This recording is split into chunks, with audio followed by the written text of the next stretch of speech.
Dr. Betty Gikonyo, Pediatric Cardiologist. Welcome to the JSO interview. Thank you, John. For those who don't know, you explain what a pediatric cardiologist is. Pediatric cardiologist, tongue twisting, pediatric child, cardiology, heart. So pediatric is a specialist of children's hearts. The topicality of the moment is that you have just been the subject of a recently published biography from Vule Publishers, to be precise, launched very recently, and it's called, I'm holding it in my hand, it's called The Girl Who Dared to Dream. It's always difficult to choose a title. What led you to choose that particular title, or were you encouraged to choose it, and what was your dream? It was difficult to choose a title. My initial title was just Daring to Dream. And then it sounded like a book, for advising people, like maybe a book, for psychologists. And as the story evolved, it became clear that this book, this dream that I wanted to tell, needed to have an identity, and that's me. And since I dreamt it when I was a young girl, it fell together. It's the girl who dared to dream. And it's also inspiration for the girl child. In other words, you dreamt of becoming a doctor, and to take that dream to very high heights of achievement. I mean, you studied, you got degrees, went abroad, and ended up being a specialist in this field. Heart problems for children. Very quickly, is it possible for you to summarize your long book in 5 sentences? What was the path that you took, the educational path? To summarize the book in a few words, is that the objective of writing the book was very simple. I wanted to motivate and encourage that young boy, that young girl in the village who maybe undergoing a difficult life, maybe faced with adversities, and to address them very specifically from where I stood, from a real life experience, and tell them everything is possible, and the only thing that separates you from your dream is yourself. And that indeed, in spite of all, you can achieve your dream. It's not an easy task. It's going to be hard work. You're going to water that seed. You are going to make sure that every day you wake up and think about it. You are going to wade any skeptics who will come along the way, and you will stand tall when asked about your dream. You started off a young girl in Kikuyu land, Mau Mau, Alliance Girls. Apart from having a dream, what was the spark? Who told you that it was possible to become a doctor? Why that particular dream? Why that choice of dream? As I was growing up, I had a very doting mother. I was the youngest of a mother whom I lost when I was 14 years of age. And one of the things she used to talk a lot about is her son. She did have a son who was studying medicine in Makerere at the time I was growing up. And a big brother? A big brother, Dr. Wallace Kahugu. And she talked, whenever she talked about him, there was such reverence. Even amongst the villagers, there's something special about. I'd never seen a doctor. I'd seen teachers, I'd seen nurses, I'd seen other professionals, I would say of clerks, but I'd never seen a doctor. And I said, that makes my mother so happy. That's what I would like to be. And you also evoke, surely at some point in your book, a rather more tragic scene where you're in a hospital and your mum is in fact spending her final days and she's got cancer. Is that maybe a spur? You said maybe if I had been something I could have saved Mum. Was that something that went through your mind? By the time I was in that ward, watching my mother curled in a bed, in a fetal position, I was already in high school. My dream, had already started to take shape, because I was already in a high school where I was I knew that this was part of the realization of my dream. So seeing my mother clearly did have an impression on me, and I wished at that moment that one day I would help somebody. And as a child, I wished, how come I can't help my mother? Why is she so helpless?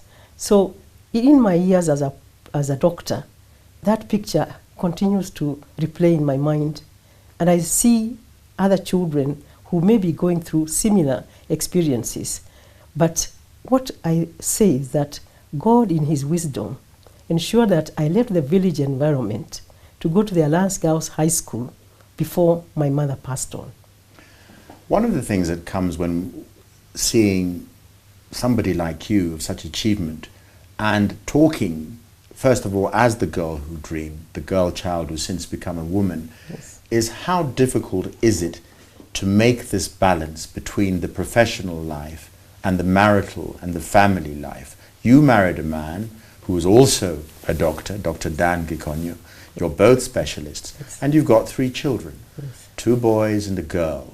How did you make this possible? Because apparently it's impossible to be superwoman. Were you superwoman? John, there are no supermen and superwomen. They are ordinary people with a determination to make things happen. I'm an ordinary mother, and I did what other mothers do, for their children. Take care of them when they are young, breastfeed them, give them, go through with homework with them, discipline them when they need to be disciplined. But I'm focusing more on the area of time management. Yes, time Where management. did you find the time? Did you ever get time to sleep, for example? Yes, there is time for all the things that everybody wants to do. We all have 24 hours in a day, and how we divide those hours sometimes is not by the book. It's by just knowing what you have to complete within those 24 hours. And they do get completed when you have determined that they are all part of your responsibility. None is bigger or smaller.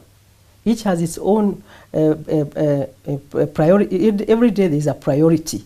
And as long as you know what the priorities are for each day, each year, each phase of your life, then you'll be able to juggle between a mother, a wife, a sister to somebody, a professional woman, a doctor being called at 2 a.m. in the morning to go and do an operation. You'll do all of them. And of course, also very important that comes out through your book is the value of friendship. Yes. I mean, you lay great store by the friends that you've made in those. Yes. So would you say more about the role of friends in one's life? What is a good friend? Oh, I have had very many good friends. And I have dwelled more on my very good friends. Everybody has both of them.